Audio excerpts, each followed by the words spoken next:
We move to the next one. It's a SFS, a new production technology for high-performance silk biomaterials. And then José Pérez Rigueiro is here, and I don't know if the slides are also here. First of all, I want to thank this opportunity to present this SFS technology for the production of high-performance fibers and its application to the production of biomaterials for substituting injured tendons and ligaments. If there is a group of the population who is especially aware of this type of problems, are sportsmen and especially football players. By chance, there was two severe injuries in the last March with two of the main football players in their teams, one for Barcelona and the other for Madrid, so no preference in this sense. And they were out of work for a very long period. As a matter of fact, the goalkeeper, Victor Valdés, is no longer in Barcelona, and José Rodríguez retake his activity yesterday, and he scored a goal. The reason is that these injuries are highly disabling and require long convalescence periods. But this type of injuries do not affect only sportsmen, but the general population is also severely affected. Just to give numbers in Spain, every year there are some over 30,000 surgical operations of the shoulder, in this case the rotary cuff, over 20,000 operations of the knee, the anterior cruciate ligament, and over 9,000 operations of the Achilles tendon. Each operation has an average cost of 6,000 euros and a convalescence period of several months. The present solution that surgeons prefer is the autograft. This means that a part of the healthy tendon or ligament, usually that ligament of the knee, is removed from the body and used to repair the damaged part. Now this has a basic problem, and this is that you induce a second injury just to heal the first one. There has been several trials to use polymeric biomaterials for this application, but the results are not good, and surgeons do not like this material very much, or these materials very much, due to problems of biocompatibility and biodegradability. Now we propose the SFS solution. This is a spinning technique which allows producing high-performance fibers from silk, silkworm silk. In this case, I have brought a few samples if any of you is interested after this talk. Which are the advantages of the SFS fibers compared with previous materials?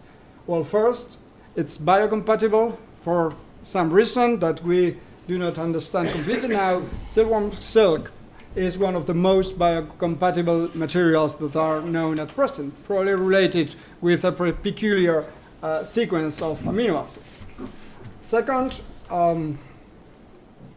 the SFS procedure requires or just environmentally friendly steps.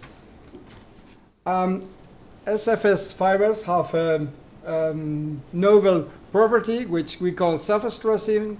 This means that when they are put in the body and in contact with water, they try to contract, and in this process they create some stresses that you can imagine can be useful. For instance, if the tendon or the ligament is accidentally stretched by the surgeon during the operation. These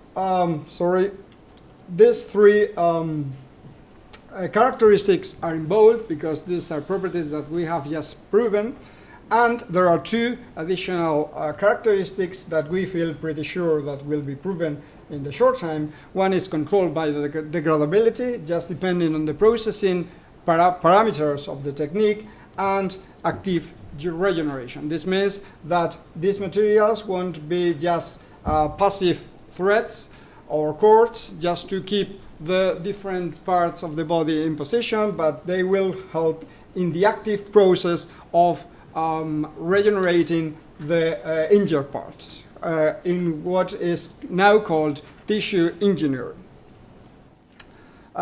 Our present situation is we have right now a laboratory prototype, and in the building next to this, in the Center for Biomedical Technology, and we intend for during the next year to complete the product development. This means assessing finally these properties of active regeneration, and we intend to present a patent application hopefully in a few weeks, and the next year will be devoted to the preparation of preclinical trial in an animal model, most likely on rabbit, and the construction of an industrial prototype, which means a prototype that allows us to produce this material in large quantities, in quantities enough to supply the industry.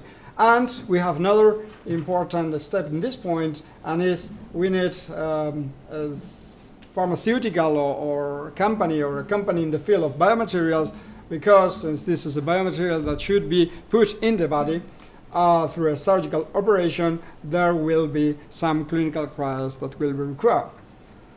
So what are the expected income? At this point it's difficult to give concrete numbers, because this will depend on the preferences of the surgeons, but if we take as a reference the total cost of an operation, we can say that these materials could represent a small percentage between 5 and 10% of the total cost of the operation. Differences depending on the demands of that concrete tendon or ligament. Obviously, the Achilles tendon will require much more tensile strength than, for instance, the rotator cuff. This work is the result of joint collaboration between the Biomaterials Laboratory at UPM, directed by Gustavo Guinea, and the Laboratory of Fluid Physics of the University of Sevilla. And these are my contact address in case you were interested. So thank you very much for your attention.